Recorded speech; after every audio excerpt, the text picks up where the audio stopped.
Let's now begin customizing our header. To select your header, hover your mouse over the top part of your website. When you see a blue border appear, that means your header is highlighted. To edit the information within your header, simply click into it. Now on the right-hand side, we can see a few different options have appeared. Let's start by changing out our cover media. To change out this image, simply click on it while it's highlighted in blue. To change this image, go down slightly on the page and click on Change Image. Here you can see that GoDaddy provides you with a few different stock images. If you want to add your own custom image, click on Add Images.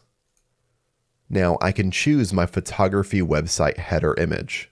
I'll upload it by double-clicking on the image. My image will now upload to my website. Once it's uploaded, it'll automatically be selected with a blue check mark. I can then head down to the bottom right-hand side and click on Insert.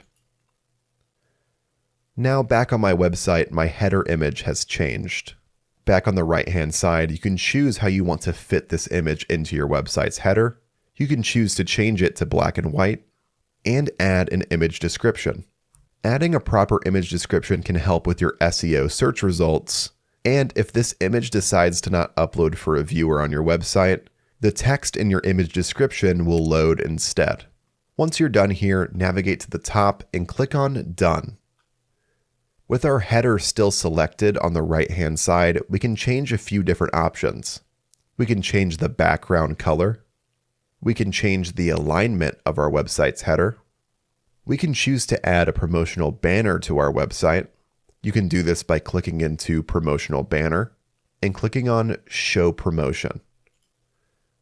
You'll see that promotion appear back on the preview panel. Once you're done with this, click on Done.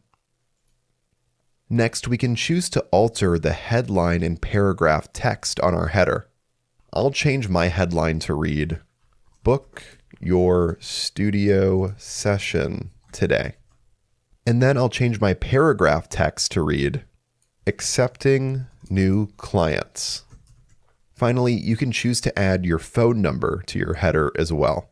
Once you're done customizing your header, navigate back to the top and click on Done.